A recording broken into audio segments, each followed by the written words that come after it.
皆さんが〇〇ないこと。高橋一生はくだらない。お、くだらない。くだらない。飯豊まりえは止まらない。大統領並みのスケジュールですね。一世マリエ大統領並み。高橋一生さん、飯豊まりえさん、結婚後初めて2人揃っての公の場となる映画「岸辺露伴は動かない」懺悔室の完成報告会見が行われ、キャスト監督が登場しました。幸福と絶望を描く露伴シリーズの原点。撮影は全編ベネチア。そのベネチアで懺悔したいキャストが。絶対に許さねえ。僕この5年通してどれだけピアス落としたか分かんないんですね。でその度にスタイリストの羽石君が探し回るわけですね。私もなんですけどピアス落としちゃって本当に羽石さんごめんなさい。本当に助けていただきました。今日ちょうど来てない戸次さんと連名の懺悔なんですけど、ベネチアに5つ星のレストランがあるらしいって話になってしまって、2人でこっそり行っちゃいましょうってことになって初めての5つ星レストランの体験したんですけど、本当に美味しくてでもそんな食べてる時も誰かは撮影してて、撮影の移動とかも何気にそのレストランの前とか通ったりとかするけど、なんか下向いちゃったりとかして仲良くピアスをなくした2人に井浦新さんを加えた3人にインタビ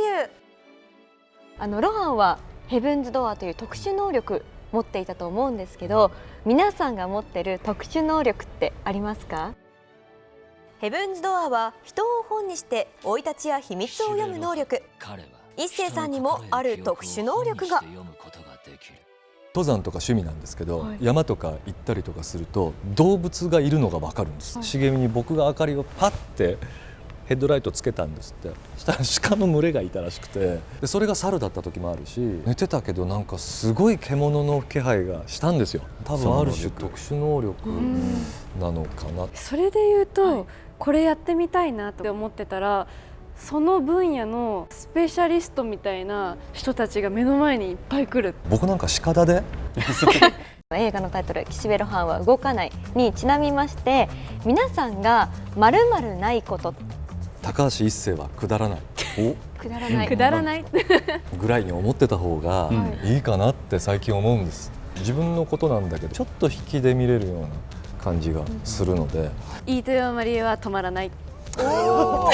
常に新しいことをしたいみたいな気持ちになっちゃって、最近習い事4つも始めちゃって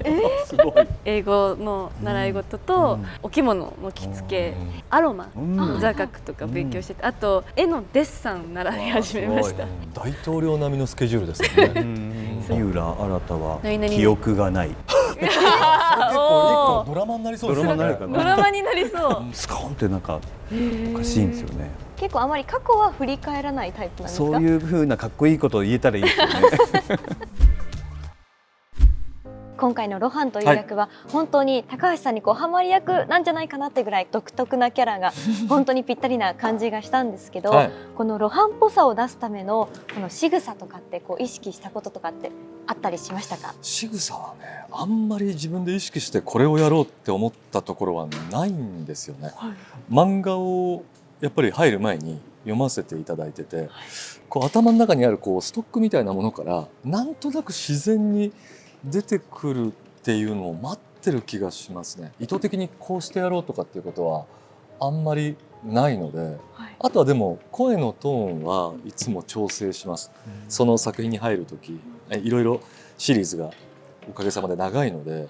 1年ぐらい空いてしまって久しぶりにやる時に自分の前回やっていたセリフのトーンを思い出して、あえてちょっと今回それよりも下げてみようとか、前の芝居を軸にしてたりとかっていうのはありますね。声をちょっとチューニングというか合わせて、っていうのはあります。普段声が低いので、露伴はもうちょっと高いでしょ、このぐらいの声になるから、それをもうどんどんこっち側で方がいいかな、もうちょい自分の声に近い方がいいかなとかっていうことは結構意図的にやったりしてますね。喋りにくくないんですか？いや全然、普段その時になっちゃうともうそのまんまなので、きっと僕の中の露伴のイメージっていうのはその声で多分統一されちゃってる、自分の声のはいはいこのトーンだっていうところでも安定してしまうぐらい、多分この5年間の時間っていうのは大きかったのかなとは思いますね。じゃあもう役でいくとこの仕草とか動きっていうのはもうなんか自分中に入り込んでるって感じなんですかね。そうですね、あんまり本当にこう動こうとかっていうことは結構最初の方からやってなくて、今回も映画の中で全然考えてなかったんですけど、思いっきり地団打踏んでるんですけど、はいあれは全然台本の中にはなくて、へー。やってみてみんなが違うって言ったらやめようと思ったんですけど、露伴ですねって言ってくださる方が多くいたので、あ、じゃあ大丈夫かって思うぐらいで、毎回でもそんなことばっかりです。だからあんまり意識して何かやってるってことはないかもしれないですね。じゃあもう本当に露伴が降りてきてるんですね。降りてきてると思いたいですけどね。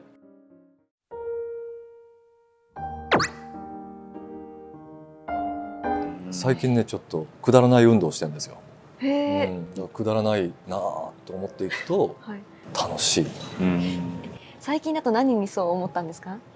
自分のはい。悩んでいること、あんまり人に言えないけど、そんな深いことじゃないんですよ。うんこういう時はこういうふうに答えといた方が話として友人とね話したりとかする時にこう勘違いさせないで相手を傷つけないで済むかなとかっていろいろ考えたりするんですよ、僕も、はい、僕なりに。なんだけど